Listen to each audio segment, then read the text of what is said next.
Well, good morning. Welcome back once again to Kahului Hongwanji's online Sunday service.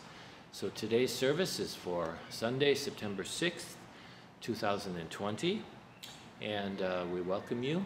Today is actually just our regular family service, but I realized that last week, which was the fourth Sunday of the month, we overlooked having our family gratitude remembrance, which we always do on the fourth Sundays, or usually do on fourth Sundays.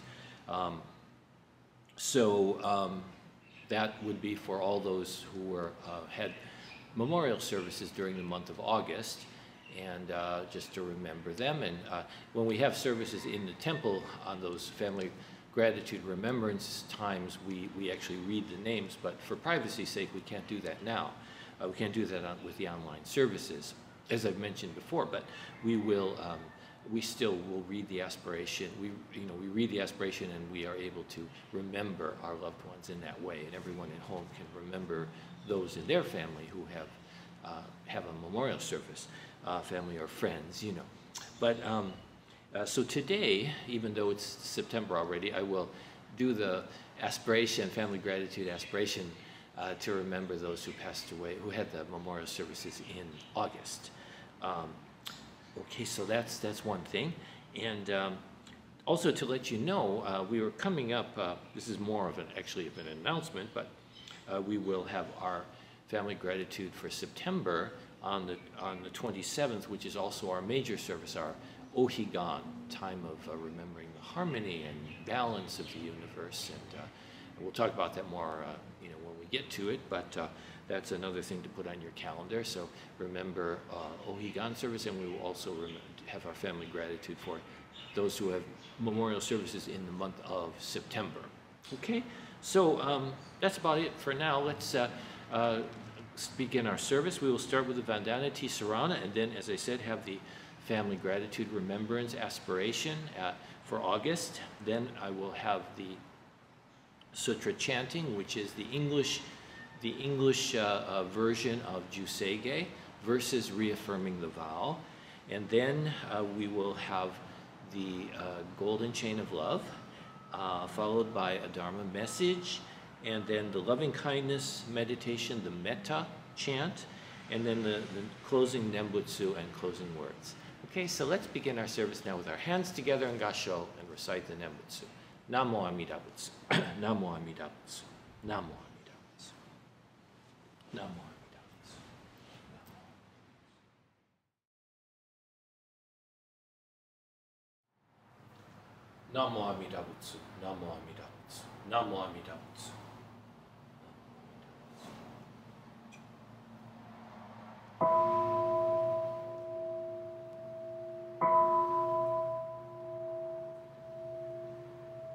Namo tassa bhagavato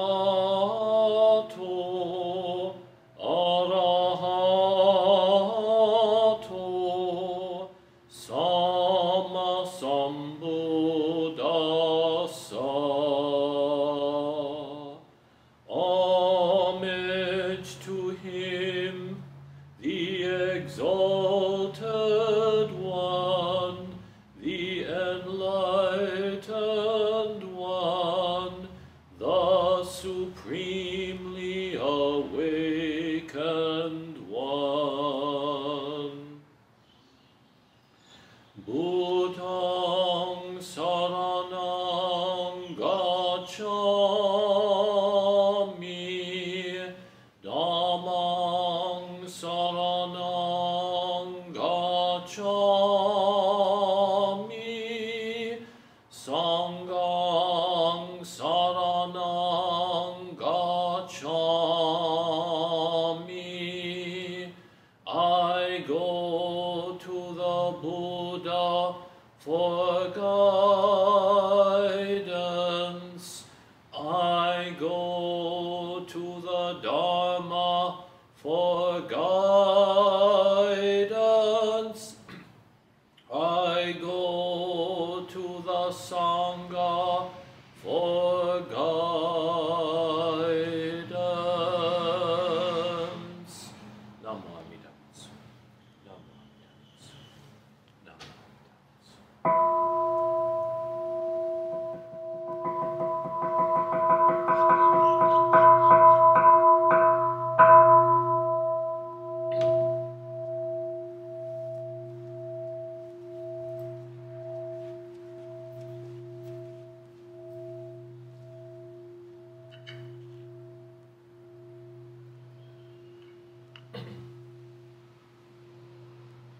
Namo Amida Butsu. Namo Amida Butsu.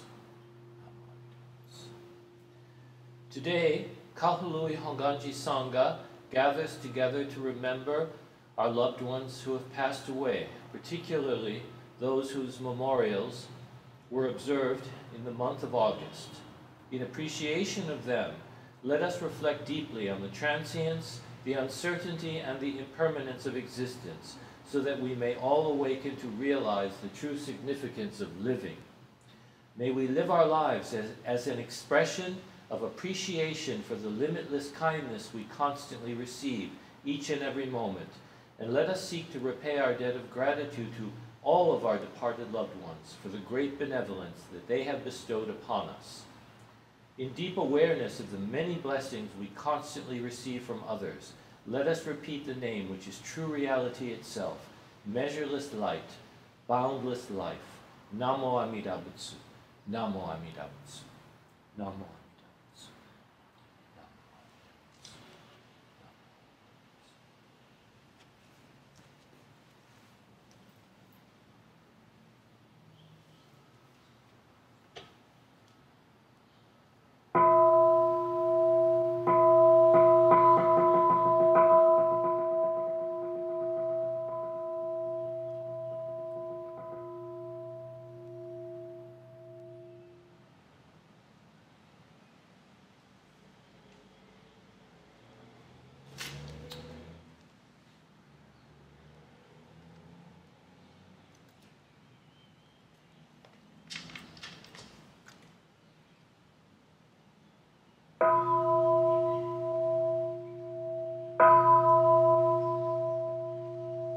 I have made unrivaled vows and will reach the highest path.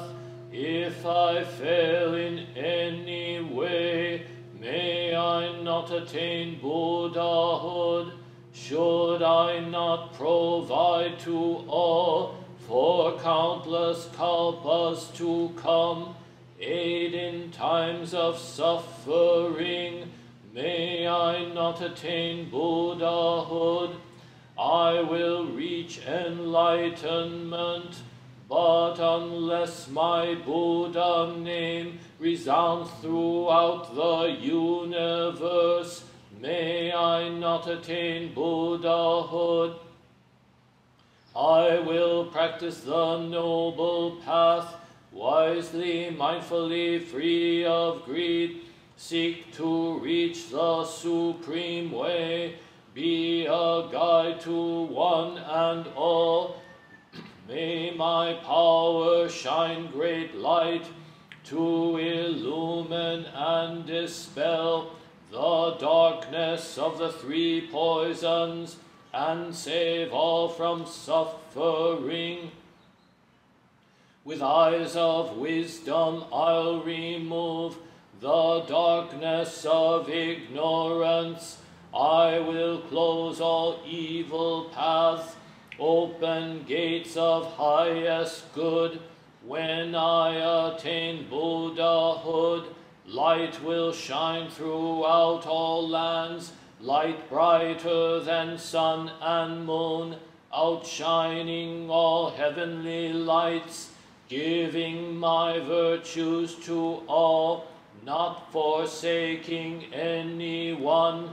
I will proclaim the Dharma like the roar of a great lion, bowing before all Buddhas, steadfastly gaining virtues, with wisdom fulfilling my vows. I shall be a guide to all.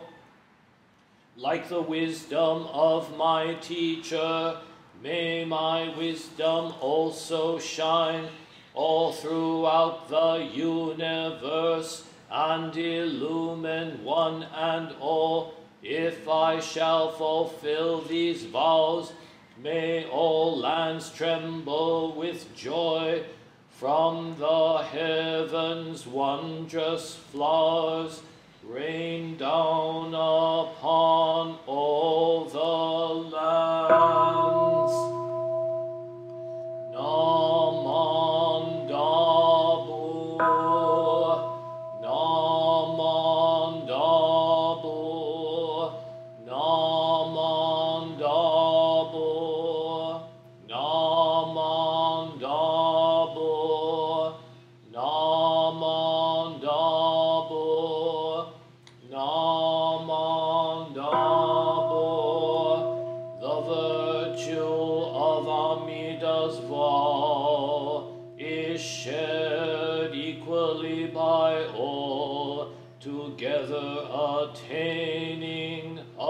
awakened mind, we are born in the land of peace. Namo Amida Butsu. Namo Amida Butsu. Namo Amida Butsu. Namo Amida Butsu. Namo Amida Butsu.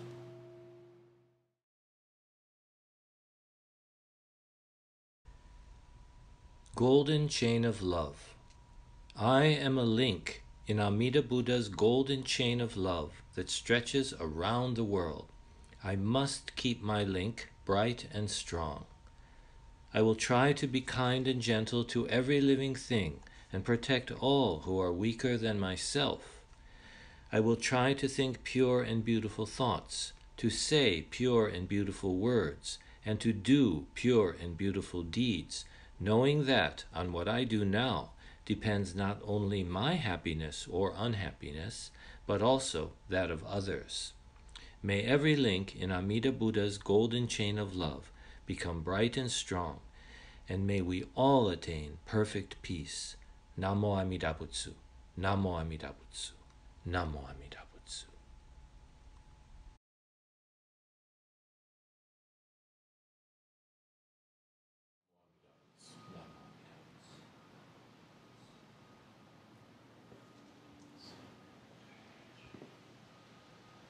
Good morning again. I'd like to share with you a few thoughts about the Buddha's teaching today.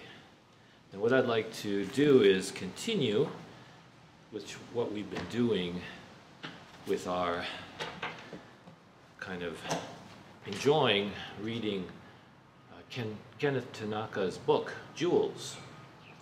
And I hope if you're interested at all that you have looked into this and either ordered a copy or downloaded one from the BDK America website. It's very good. It's a really enjoyable book. And so, you know, it's just like having you can read it and think about it and have a Dharma, enjoy talking about and thinking about the Dharma. And that's kind of what I'd like to do with these things. So right now we have, last time we talked about the Four Noble Truths, and we are talking especially about suffering. This time I'd like to talk about a little bit about the Eightfold Noble Path.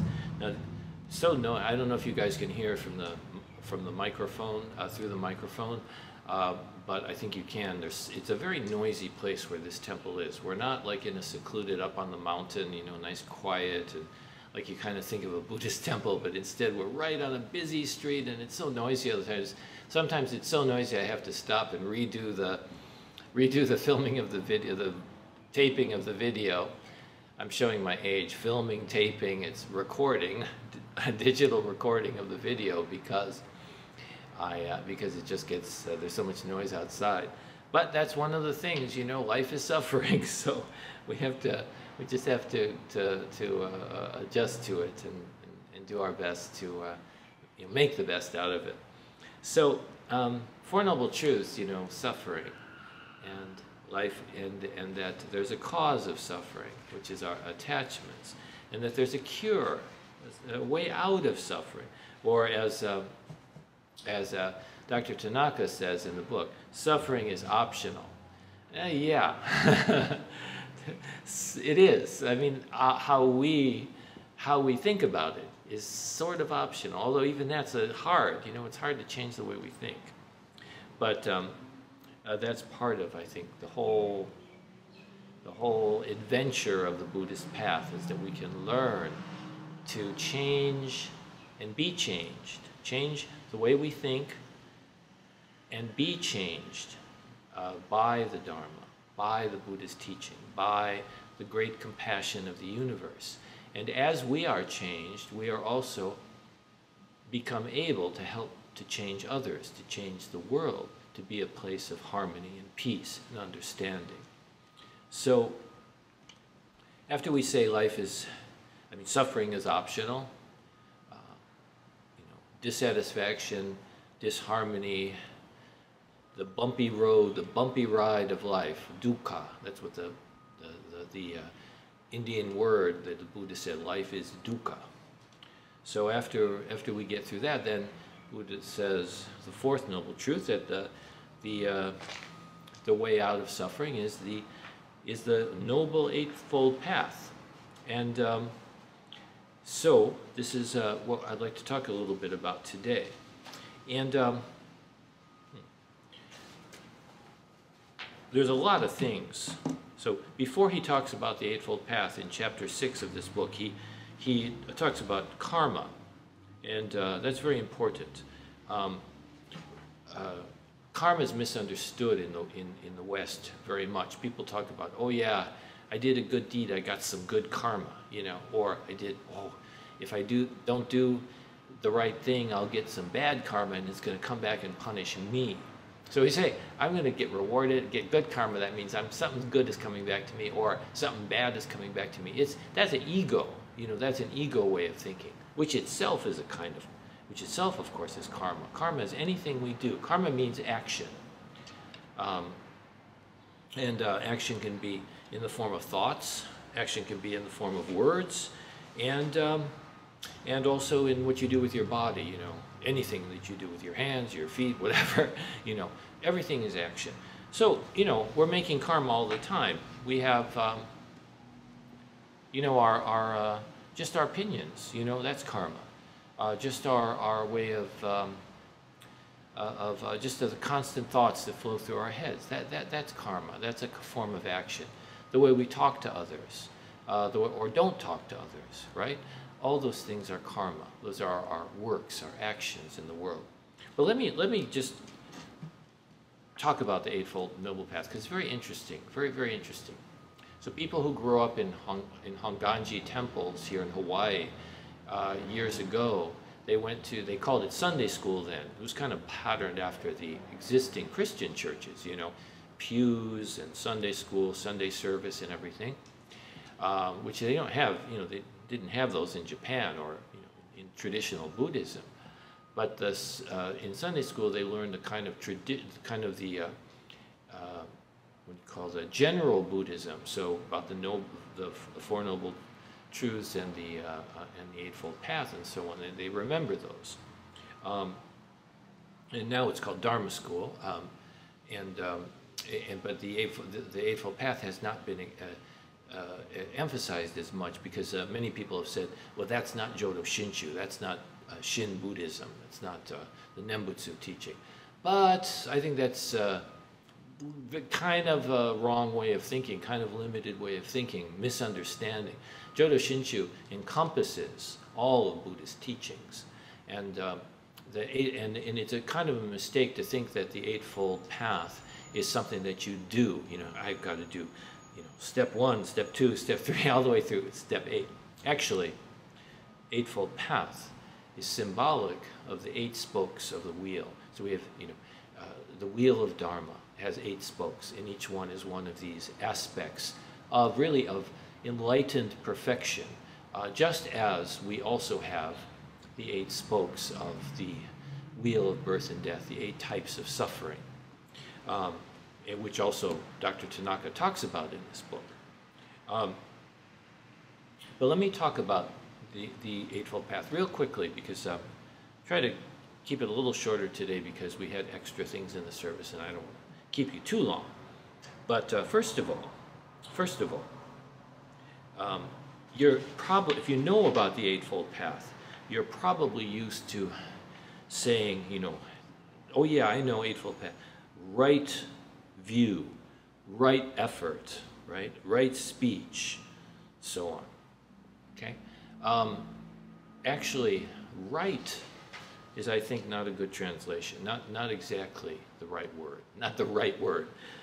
The word in the Pali language, the Indian language that these texts were written in originally, the word is sama, and it means complete, whole, perfect. Okay, so we should say complete view, or whole view, or perfect view.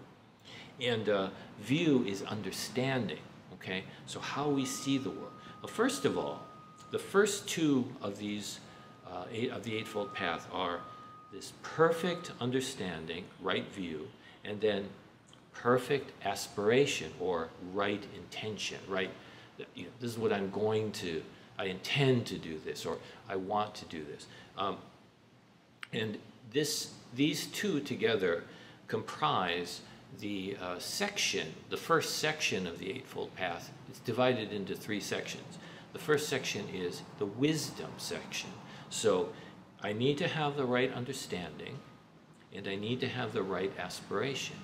But when I say I need to have the right aspiration, I also have to realize I don't have the right aspiration. I don't have the right understanding, right? If I did, I wouldn't be bothering with this at all. I don't need it, right?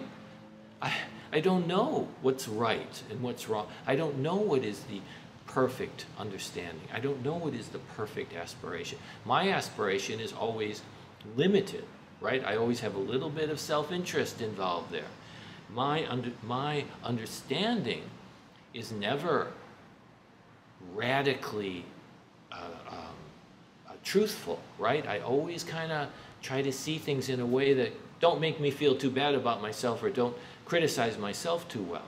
Right? If I have a really, when I think about myself and I think a perfect understanding means I have to see myself as really a selfish person, full of all this, full of so much greed and manipulative, thinking and, always putting myself first. Sure, I try to overcome that, but it's there, right? It's there in most of us if we're honest.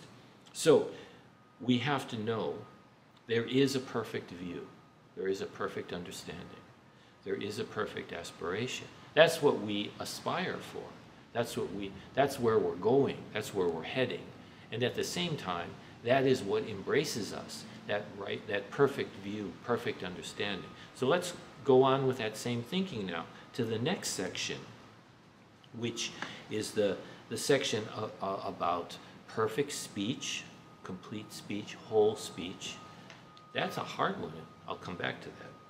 Perfect action, perfect karma, right? That's actually literally says sama kamanta.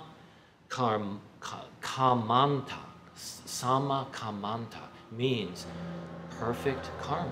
Okay, that's our action in the world. That's hard, right? And then finally, perfect livelihood, also hard. We make a lot of compromises to earn a living, a lot of moral compromises. So what is it? So what is this section? It is the section involving, that is for speech, for karma, action, and for livelihood is considered the morality or ethics section of the Eightfold Path, or probably more correctly to call it the discipline. These are the things we have to work on in our life. We can't just say it doesn't matter. We have to try to have right speech, perfect speech. We have to try to make our action perfect. In other words, concerned with the well-being of everyone, honest, not manipulative, and so on. And then of course, right livelihood, how we earn a living. Very difficult. So this morality or discipline section is really a good way to see how far we are from the mark, but also to really show us what is true and real in the world. So if I say perfect speech, do I have perfect speech? No. Do I say what I really mean all the time? Do you? Do you say what you really mean all the time? Right? Or do you say what you think people want to hear? Right?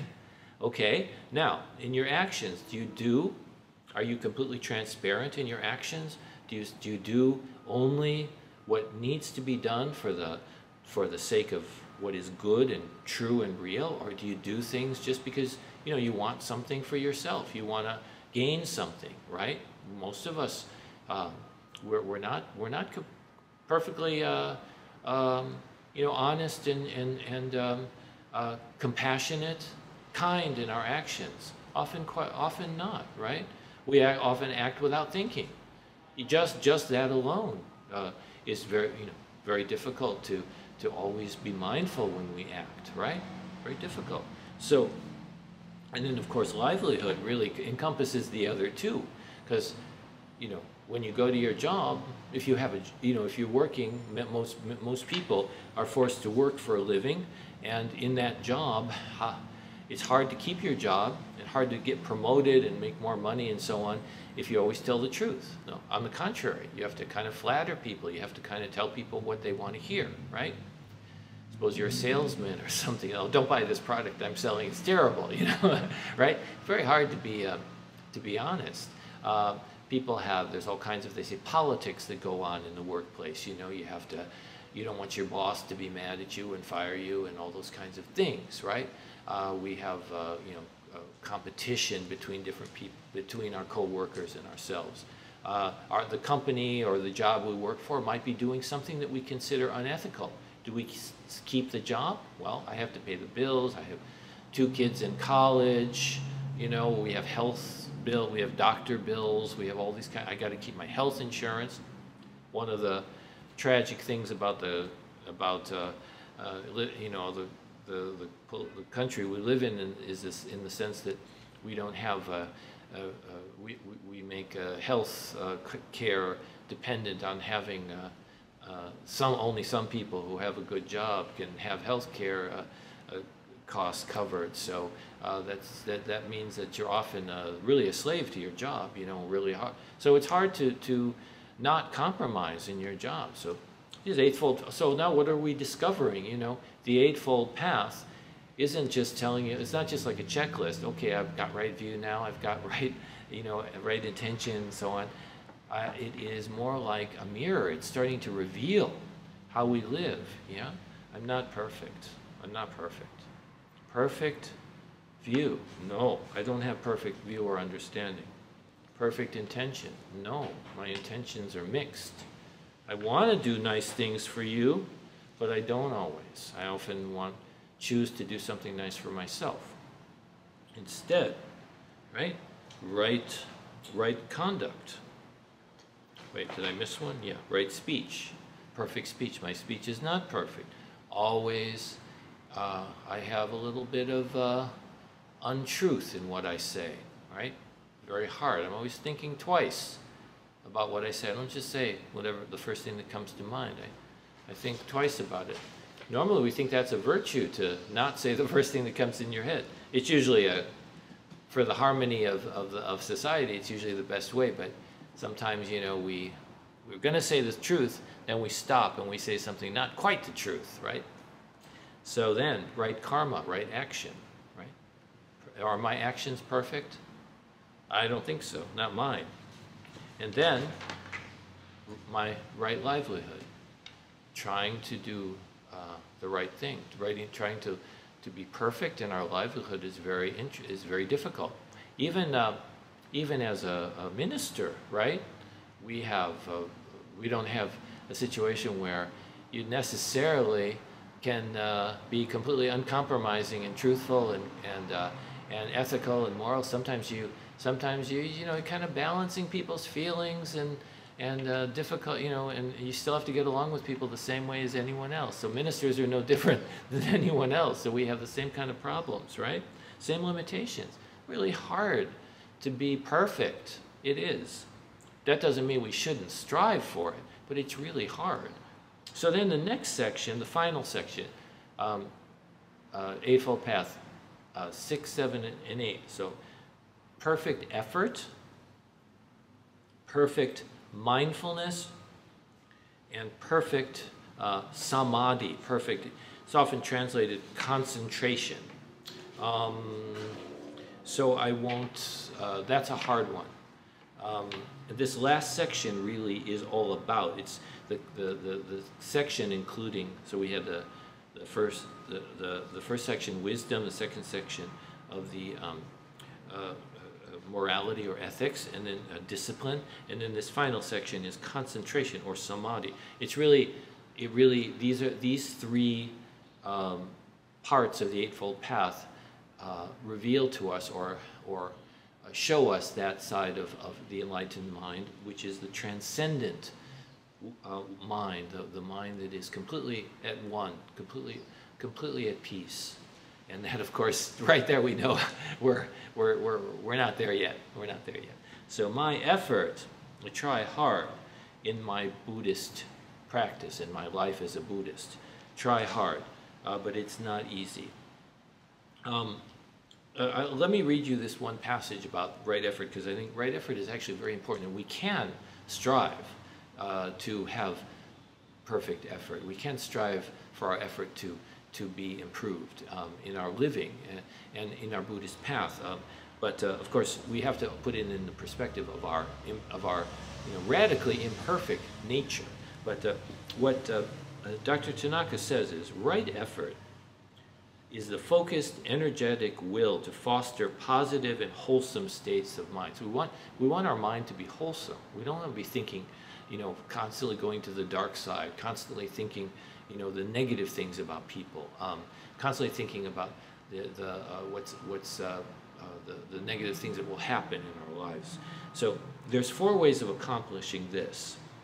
The traditional explanation is, number 1, to prevent negative and unwholesome states of mind from arising. So don't let them even get started. If you start thinking that way, stop it.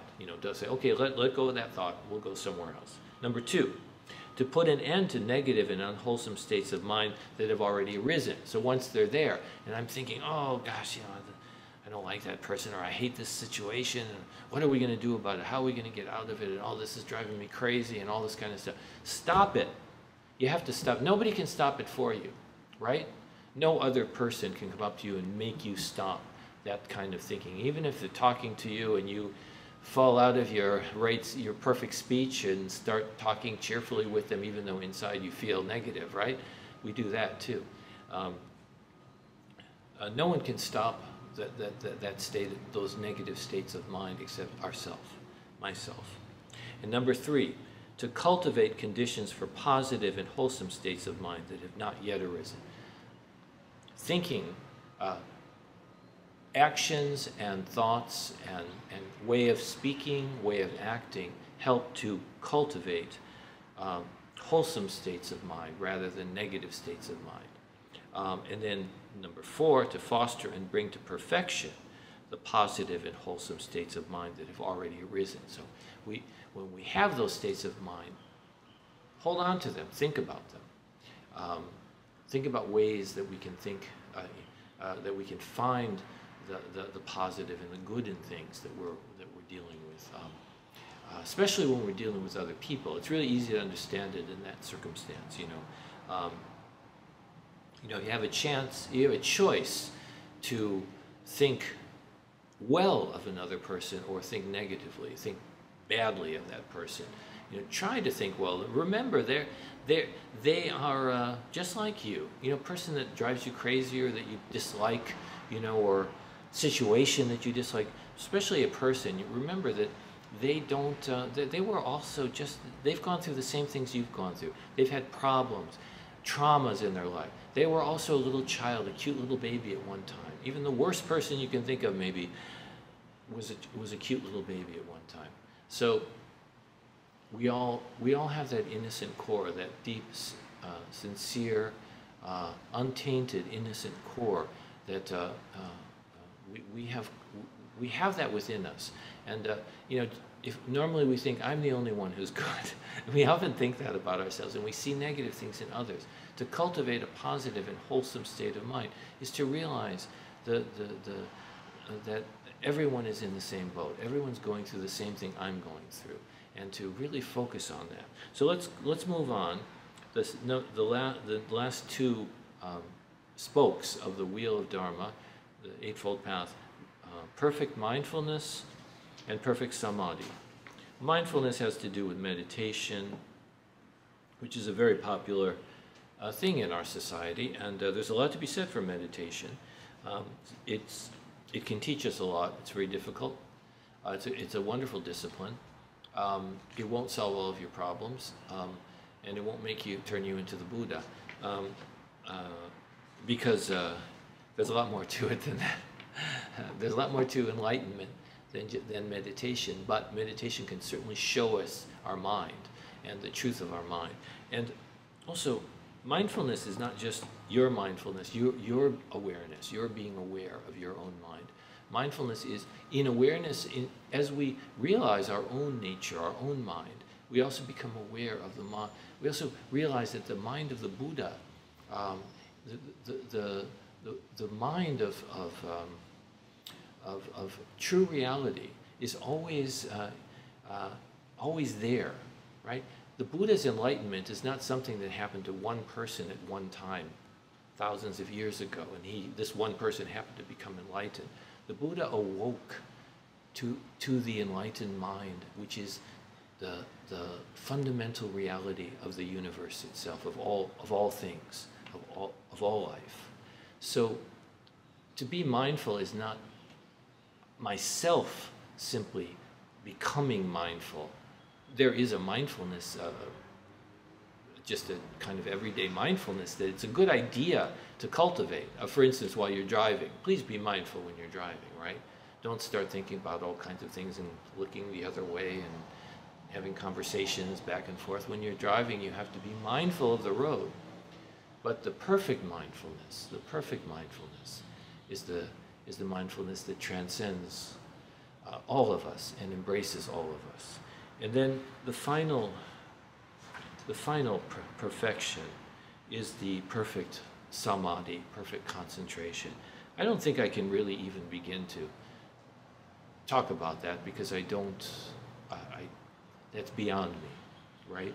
Samadhi itself is a difficult, is something that most of us don't experience, but I think we've had intimations of it, you know, moments when we have a feeling of oneness, of a feeling of the perfection of things, a feeling of stillness. I don't need to do anything. I don't need to go here or there. This moment, just as I am, just now, is complete and whole. But it doesn't last long for us because our minds are so active, so full of distractions, monkey minds jumping around all over the place, right? But the mind, the ultimate mind, is it's also considered a practice, of course, you know. Samadhi, a practice of attaining that mind of enlightenment, deep concentration. But it means more than that. Perfect samadhi is not the samadhi that you can attain by doing some Zen meditation. Perfect samadhi is again the mind of the Buddha. So I think we'll stop for now. But thank you so much for listening, and just something to think about. I'd recommend to get this book and to read it, and or, you know, of course, any books about Buddhism that you happen to have are really worth, especially now as maybe have more time at home to read. Good idea to spend some time cultivating your mind, cultivating your understanding, and learning more about what Buddhism really is. Because Buddhism is much more than coming to church and having memorial services or funerals or things like that. Buddhism is your whole life. So thank you very much for listening, and let's put our hands together in Gassho and recite the Nembutsu. Namo Amida Butsu. Namo Amida Butsu. Namo Amida Butsu. Namo.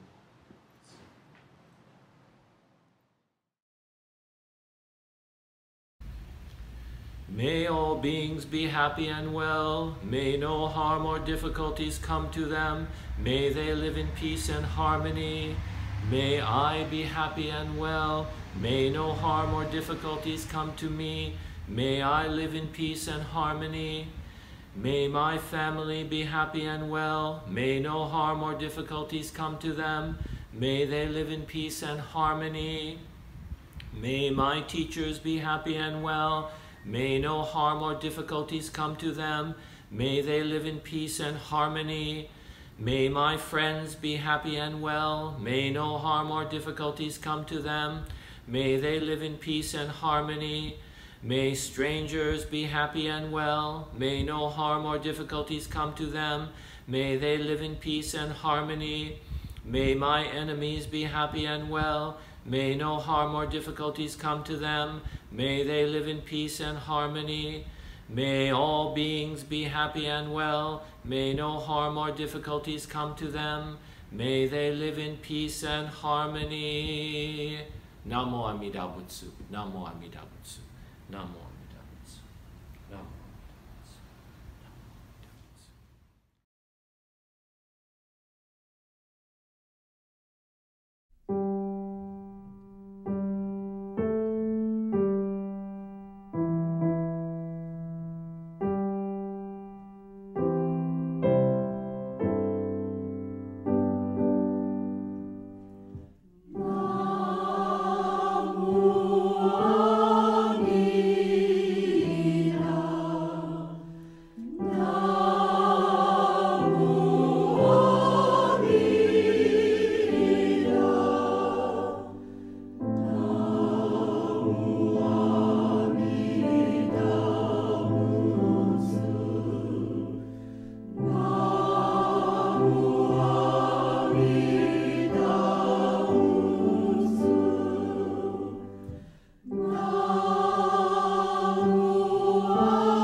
Well, thank you once again for joining with us together online through this YouTube family service, Buddhist service for Kahului Hongwanji. And just to let you know, we will be having our Ohigan, as I mentioned at the beginning, major service at the end of the month, and family gratitude. Normally it's traditional in our in Hongwanji temples that that people do make a special donation for each of the major services. And so we don't have the in-church service, which is usually people bring the donation on those days. But just to let you know, if you would like to make a donation for to Kahului Hongwanji for Ohigan, then you may either bring it or mail it to the Kahului Hongwanji office. Mailing it is the safest thing to minimize your having to go out and make contact and so on. But you may if you want. But please call first so we know someone is here to receive the offering. Or you may make an if you're tech savvy enough. You can make a donation through our website. We have it's called PayPal, and you can, if you have the PayPal account, you can do directly that way, or you can put it on, just simply use a credit card to make a donation through our PayPal link. And you'll find that on our Kahului Hongwanji website. Okay? And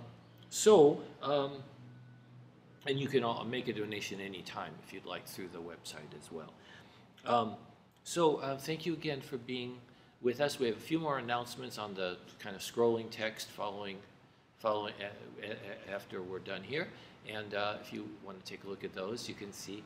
And so please be well, be safe, continue to do your best. And as long as we, excuse me, we need to have hope and kind of some optimism that the world, we will always strive toward a world where everyone is happy and everyone is able to be well and have what they need to live a meaningful life. And so let's all think about that, keep that in mind, and help each other along that path. All right?